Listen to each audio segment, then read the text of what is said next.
Friends, आप सबका मेरे चैनल में स्वागत है। फिर क्या, चलते हैं किचन की तरफ। आधा केजी मैंने मैदा ली है। तो मैदे को मैंने एक बर्तन में निकाल लिया है। अच्छे से बर्तन में ट्रांसफ़र कर लेंगे।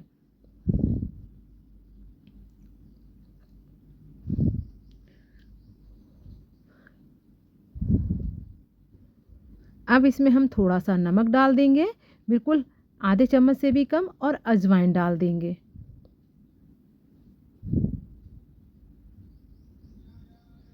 अजवाइन डाल देंगे, आधे चम्मच अजवाइन डाल देंगे। इसको हाथों से बढ़िया सा मिक्स कर देंगे। तो मैदे में पहले नमक और अजवाइन को मिक्स कर देंगे। और आधी कटोरी मैंने मोइन लिया यानी कि घी लिया है, इसको भी हम इसमें डाल देंगे।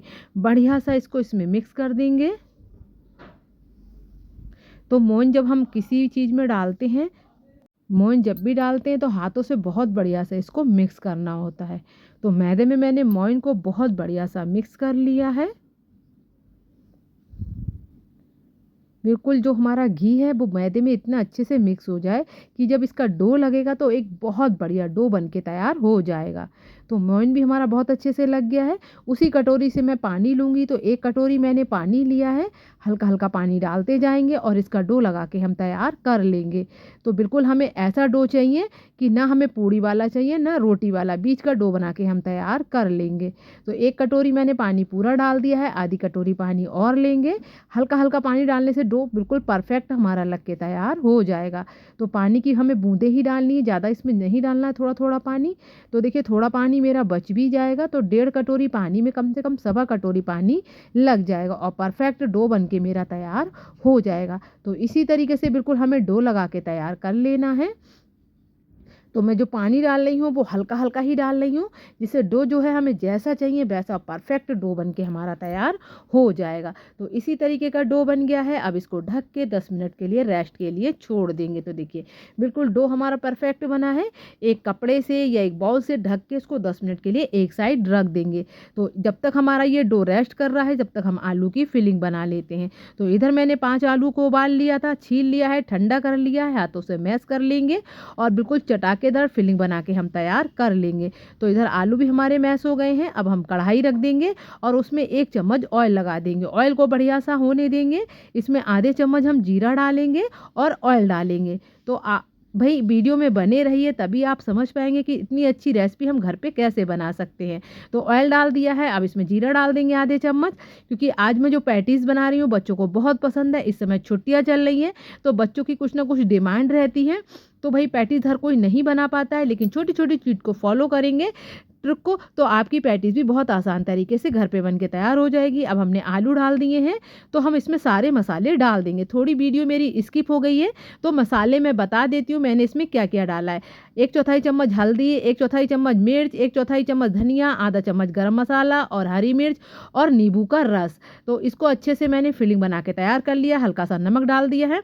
तो चटपटी और खट्टी सी फिलिंग मेरी बन के तैयार हो चुकी है। इसको ठंडा होने के लिए एक साइड रख देंगे। इधर मैंने 2 चम्मच घी में 2 चम्मच मैदा डाल देंगे। तो इसका साटा बना लेंगे। पैटीज़ में साटे की बहुत ज़रूरत होती है। इससे एक लेयर है जो बहुत बढ़िया लेयर बनेगी, यानी कि जो हम पैटीज़ बनाएंगे तो लेयर हमारी बिल्कुल खुल के आएंगी। तो छोटी छोटी ट्रिक जो मैं बता रही हूँ बस उस पर थोड़ा सा ध्यान देंगे तो आप भी पैटीज़ बहुत आसान तरीके से घर पे बना लेंगे।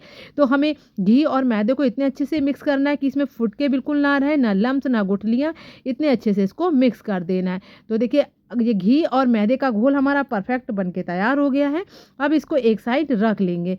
तो ये भी बन गया है। अब आगे का प्रोसेस कर लेते हैं। तो अपनी मैदा को चेक कर लेते हैं। तो मैदे को भी 10 मिनट रेस्ट मिल गया है। तो अब हम इसके पेड़े, एक बड़ा सा पाटा रख लेंगे और उस पे अपने मैदे को रोल को निकाल लेंगे, यानी कि मैदे का जो डो है उसको निकाल लेंगे। हल्का हल्का पहले मैंने हाथों से इसको मसल लिया था। तो डो भी बिल्कुल रेस्ट मिल गया, परफेक्ट डो मेरा बन के तैयार हो गया है। ऐसा ही डो हमें बनाना है। तो अब हमने एक पटली ली है और उस पर पूरे मैदे को रख लेंगे और आधी आधी मैदा डिवाइड कर लेंगे। तो आधी मैदा को मैं ढक के रख दूंगी और आधी मैदा मैं ले लूँगी। तो देखिए इस तरीके से हम इसको हाथों से अच्छे से रोल कर लेंगे और रोटी की तरह साइज की हम 6 लोइयाँ कट कर लेंगे। जैसे हम रोटी बनाते हैं वैसे ही हमें इसकी लोइयों को छोटी छोटी कट कर लेना है। तो आसान तरीका बता रही हूँ जिससे आप भी बहुत अच्छे तरीके से घर पे बना सकते हैं। जो नए हैं या पहली बार बना रहे हैं वो भी इस पैटीज़ को आसान तरीके से बना लेंगे। तो देखिए इस तरीके से मैंने 6 लोइयाँ कट कर ली हैं। तो अब मैं अपनी लोइयों को ऐसे ही एक समान कर, क्योंकि हमें रोटी भी एक सी बेलनी है, लोइयाँ भी एक सी कट करनी है, तो 6 लोइयों को 1 बाई 1 हम ऐसे ही बना के तैयार कर लेंगे। वीडियो में बने रहिए, लाइक कीजिए, सब्सक्राइब कीजिए, बेल आइकन के बटन को प्रेस कीजिए। ऐसे ही अच्छी-अच्छी हेल्दी वीडियो मैं आपके साथ शेयर करती रहूँगी। तो 6 लोइयाँ बन गई हैं। अब इसको एक रोटी को बेलते जाएँगे। तो हमें 6 रोटियाँ बिल्कुल बेल के तैयार कर लेनी है। आटे को डस्ट करेंगे, यानी कि मैदे को डस्ट करेंगे और एक रोटी बेल के हम तैयार कर लेंगे। तो देखिए बिल्कुल मैदे को थोड़ा-सा बेलने में ज़रूर समय लगता है, लेकिन आसान तरीके से ये रोटी बेल के आपकी तैयार हो जाएगी। जिस तरीके से मैं बेल रही हूँ, आप भी आसान तरीके से बेल के तैयार कर लेंगे। तो इसी तरीके से हम फटाफट मैदे को डस्ट करते जाएँगे और अपनी रोटी को बेलते जाएँगे। तो देखिए बहुत आसान तरीका है, बिल्कुल रोटी भी हमारी बेल के तैयार हो गई है। तो ऐसे ही हमें एक रोटी बना के तैयार कर लेनी है। तो 6 परत हो जाएँगी हमारी, हम 6 लोइयाँ, 6 रोटियाँ बना के तैयार करेंगे। तो इसी तरीके से देखिए आसान तरीका है बिल्कुल। तो आप जैसे रोटी का साइज़ है उसी तरीके से आपको रोटी बनानी है, लोई बनानी है। तो ईज़ी तरीका है, रोटियाँ सबको बनाना आती हैं। तो देखिए इस तरीके से ही मेरी 6 रोटी बन के तैयार हो जाएँगी। 1 बाई 1 हम सारी रोटियों को बना के तैयार कर लेंगे। तो देखिए 3 रोटियाँ बिल गई हैं, अभी 3 लोइयाँ बची हैं। तो अब ये सारी रोटियाँ बिल गई हैं, तो पहली रोटी मैंने उठा ली है। अब इस पे घी और मैदे के घोल को लगा लेंगे इसी तरीके से और सूखे आटे को डस्ट करेंगे। तो 6 लेयर हमें ऐसे ही लगानी है। तो 1 बाई 1 हम ऐसे ही 6 रोटी हैं हमारे पास। तो नीचे की रोटी पे पहले हमने साटा लगा दिया है, सूखा आटे को डस्ट कर देंगे और दूसरी रोटी को इसके ऊपर बिछा देंगे।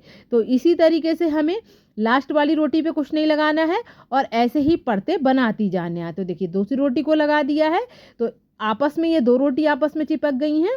अब हम तीसरी रोटी पे भी ऐसे ही करेंगे, मतलब जब तीसरी रोटी को चिपकाएँगे तो इसको साटा लगाएँगे, सूखी मैदा का छिड़काव करेंगे। तो भई इसको बिल्कुल इक्वल लगाना है, एक समान लगाना है, क्योंकि लेयर हमें बहुत अच्छे से लेके आनी है। तो देखिए ये भी आसान तरीके से लग गया, आटे को डस्ट कर दिया है। अब तीसरी रोटी भी मैंने लगा दी है।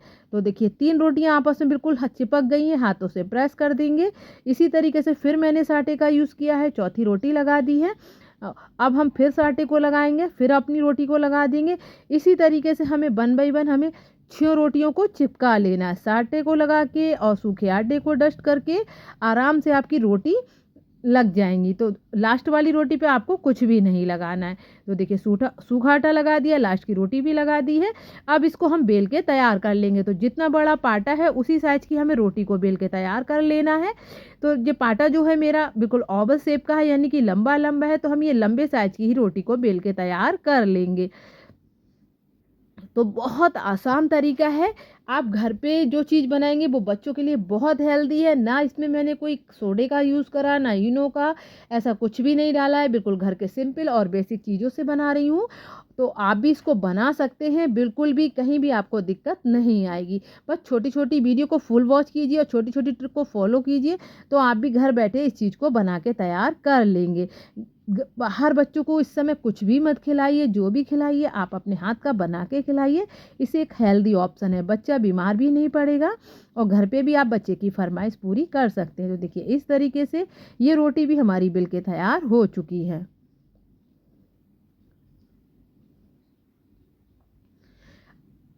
तो देखिए कितना आसान तरीका है रोटी बेलने का, ये भी बिल गई है।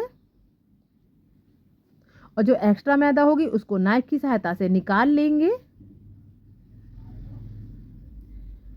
और एक समान हमें 3 पट्टियों को कट करनी है।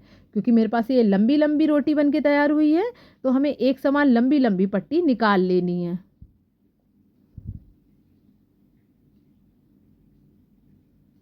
देखिए इस तरीके से मैंने 3 लंबी-लंबी पट्टियों को निकाल लिया है।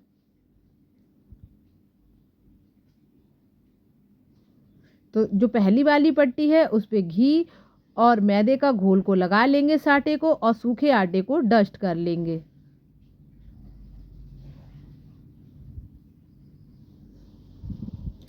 और जो बीच की पट्टी है उसको इसको ऊपर जॉइन कर देंगे। तो इसी तरीके से हमें तीनों पट्टियों को आपस में चिपका देना है और जो एक्स्ट्रा पार्ट है उसको नाइफ की सहायता से निकाल देना है। तो इससे हमें 18 लेयर मिल जाएंगी, क्योंकि नीचे जो लेयर है वो भी 6 है, बीच की भी 6 है, ऊपर वाली की भी 6 है, तो 18 लेयर हमें मिल जाएंगी।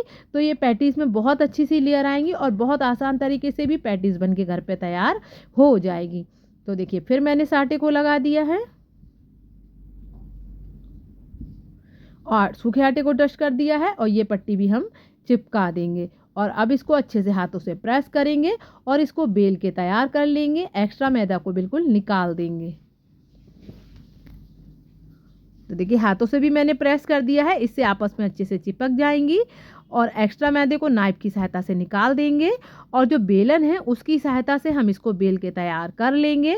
तो हमारी ये 3 पैटीज़ एक बार में मिल जाएंगी, यानी कि 3 पैटीज़ हैं हमारी आसान तरीके से बन के तैयार हो जाएंगी। तो देखिए इस तरीके से बेलन से हम आराम से बेल ली हैं। अब हमें ट्रायंगल शेप की पैटीज़ बनानी है, तो इसी तरीके से ट्रायंगल शेप की हम पैटीज़ को निकाल लेंगे। तो देखिए इस तरीके से नाइफ की सहायता से पहली पैटीज़ को भी निकाल लेंगे, दूसरी को भी निकाल लेंगे, तीसरी को भी निकाल लेंगे, तो 3 पैटीज़ मिल जाएंगी। और जो जो हमारी पैटीज़ है वो बिल्कुल आसान तरीके से बिल्कुल निकल बन के तैयार हो जाएगी। तो इसमें अब कुछ भी नहीं करना है, बस आलू की फिलिंग को दबाना है और साइडों से पानी लगाना है और आलू की गोल गोल लोई को रख के अपनी पैटीज़ को दबा लेना है। तो इस तरीके से बिल्कुल पैटीज़ में भरावन भी हो जाएगा और पैटीज़ आसान तरीके से बन के तैयार हो जाएगी। तो देखिए दूसरी पैटीज़ भी मैंने कट कर ली है, अब तीसरी को भी हम ऐसे ही कट कर लेंगे। तो 3 पैटीज़ को मैंने आराम से ट्रायंगल शेप का निकाल लिया। एक्स्ट्रा मैदा बस आपको कट करती जाना है और बचे हुए मैदा का हम शक्करपारे या सेव बना सकते हैं, तो मैदा भी वेस्ट नहीं होगी। इसी तरीके से थोड़ा सा मैंने बेलन को चला दिया है। अब जो शेप थोड़ा गड़बड़ है उसको नाइफ की सहायता से निकाल देंगे। तो देखिए 3 पैटीज़ मिल गई हैं। अब इसकी जो चारों किनारियों पे हम पानी लगाएंगे और आलू की फिलिंग को भर देंगे। तो देखिए इसी तरीके से मैंने दबाने के लिए पानी लगाया था और आलू की फिलिंग को भर दिया है। तो आराम से मेरी पैटीज़ भर के तैयार हो गई है। इधर मेरा ऑयल भी हो गया है और ऑयल का टेम्परेचर को हमें लो रखना है और पहले बैच की मैंने सिकने को छोड़ दी है। तो एक बैच में मैंने 4 पैटीज़ को सेका है और पैटीज़ को सिकने में थोड़ा समय लगता है क्योंकि लेयर वाली पैटीज़ हैं, तो इसको हल्का ऐसा सेकेंगे कि अंदर से भी बिल्कुल कच्ची ना रहे। तो कम से कम ये आराम से 4-5 मिनट स्लो गैस सिकने में ले लेंगे। आराम से आपके 5 मिनट में सिक के तैयार होएंगी। तो एक बैच मैंने डाल दिया है। अब इसी तरीके से हम सेक और भी 2 बैच सेक के तैयार कर लेंगे, क्योंकि हमें 3 बैच में सेक के तैयार करनी है। तो अगर आज आपको मेरी वीडियो पसंद आ रही है तो लाइक कीजिए, सब्सक्राइब कीजिए, बेल आइकन के बटन को प्रेस कीजिए। ऐसे ही हेल्दी अच्छी वीडियो मैं आपके साथ शेयर करती रहूँगी। आपकी छुट्टियाँ बेकार नहीं होंगी। बच्चों के साथ आप इन चीज़ों को बनाइए, खाइए, एंजॉय कीजिए। और आप चाहें तो इसको डीप फ्राई ना करके आपके यहाँ अवन हो तो उसमें भी आप इसको सेक सकते हैं। तो बिगर ऑयल के भी आप इनको बना सकते हैं, ऑयल में भी बना सकते हैं। तो इस तरीके से देखिए मैंने अब स्लो गैस पे इसको सेकूंगी और हल्की हल्की सिकने के बाद ही इनको पलटना है। ज़्यादा नहीं इनको वो करना है कि हाँ, जब एक तरफ से हल्की हल्की सिक जाएंगी तब इनको उलट पुलट कर देंगे। बहुत अच्छे कलर आने तक इसको सेक के हमें तैयार कर लेनी है। तो देखिए इस तरीके से मैंने पलट दी हैं। तो ये भी देखिए मेरी कितनी बढ़िया मेरा कलर आना शुरू हो गया है। इसी तरीके से अच्छे कलर तक हमें सेक के तैयार कर लेनी है। आज जो मैं ये पैटीज़ बना रही हूँ बच्चों की फरमाइश पे बना रही हूँ, तो मैंने भी इसको 2-3 बार बना चुकी हूँ। तो मेरी पहली बार में भी बहुत अच्छी बनी थी, आज भी मैं दूसरी तीसरी बार बना रही हूँ, यानी कि तीसरी बार बना रही हूँ, तो ये आज की भी बहुत अच्छी बनी थी। तो अगर आप पहली बार बना रहे हैं तो छोटी छोटी ट्रिक को फॉलो करेंगे, आप भी बहुत आसान तरीके से घर पे बना के खा के एंजॉय कर सकते हैं। तो आप खुद देख सकते हैं ऊपर की बिल्कुल लेयर बिल्कुल खिल गई है, मतलब अलग अलग हो गई है और कितनी बढ़िया सिक्के हमारी तैयार हो रही हैं। तो इसी तरीके से हमें थोड़ी गोल्डन गोल्डन सेकनी है। तो इसी तरीके से आपके अंदर बिल्कुल कच्ची नहीं रहेंगी, खस्ता करारी हमारी पैटीज़ बन के तैयार होंगी। पूरे दिन भी आप इनको रख के खाएंगे तब भी आपको ये कहीं से भी मुलायम नहीं होंगी। बिल्कुल आप ऐसी लग रही हैं जैसे कि मार्केट से लेके आएँ। तो भाई बाहर मत जाइए, घर पे ही हेल्दी चीज़ें बनाइए, खाइए, एंजॉय कीजिए। तो फ्रेंड सर्कल में और ग्रुप में वीडियो को शेयर करना तो बनता है। ज़्यादा से ज़्यादा वीडियो को शेयर कीजिए, तभी मैं आपके साथ ऐसी ही अच्छी हेल्दी वीडियो मैं आपके साथ शेयर करती रहूँ। तो लाइक करना ना भूलें, सब्सक्राइब करना ना भूलें, बेल आइकन के बटन को प्रेस करना ना भूलें। तो पैटीज़ मेरी सिकती जा रही है, 1 बाय 1 मैं सारी निकाल लूँगी। तो इनको सीखने में अच्छा खासा समय लग गया था, क्योंकि पैटीज़ को जो है हमें पहले स्लो गैस पे ही सेकना होता है, लास्ट में हल्का हाई करना होता है, क्योंकि हमें इनको अंदर तक सेक के तैयार करना है। तो मैंने आपको सारी छोटी-छोटी ट्रिकें बताई हैं कि कहाँ-कहाँ आपको किन-किन चीज़ों का ध्यान रखना है, जिससे आप भी देखिए घर पे बना सकते हैं। कितनी अच्छी-सी लेयर आगे की आई है। तो इसी तरीके से मैंने सारी पैटीज़ को बना के तैयार कर लिया था। अब हम दूसरे बैच की भी डाल देंगे, और कहीं से भी मेरी पैटीज़ नहीं खुली थी, बहुत अच्छी आगे की लेयर आई थी। और आलू की फिलिंग आप अपने मन मुताबिक चटपटी, खट्टी जैसी आप पसंद करते हो वैसी बना सकते हैं। तो देखिए इस तरीके से दूसरा बैच भी मैंने डाल दिया है। अब इसको भी सीखने में वही समय लगेगा कम से कम 5 मिनट का। तो सारी पैटीज़ मैंने 3 बैच में सेक के तैयार कर ली हैं। अब इनकी प्लेटिंग कर लेते हैं। तो आप खुद देख सकते हैं कितना बढ़िया कलर, खस्ता, करारी, क्रिस्पी बन के तैयार हुई हैं। इसको हमने गरम-गरम सॉस से एन्जॉय किया था। तो लेयर भी मैं दिखा देती हूँ कितनी बढ़िया बनी है। खा के बिल्कुल आनंद आ गया। आप भी बनाइए, खाइए, इनको एन्जॉय कीजिए, क्योंकि मुझे तो बहुत पसंद आई थी। बहुत हेल्दी ऑप्शन है। बच्चे जो भी फरमाइश करें घर पे बनाइए, खाइए, एन्जॉय कीजिए। Bye bye, take care. फिर मिलते हैं नेक्स्ट वीडियो के साथ।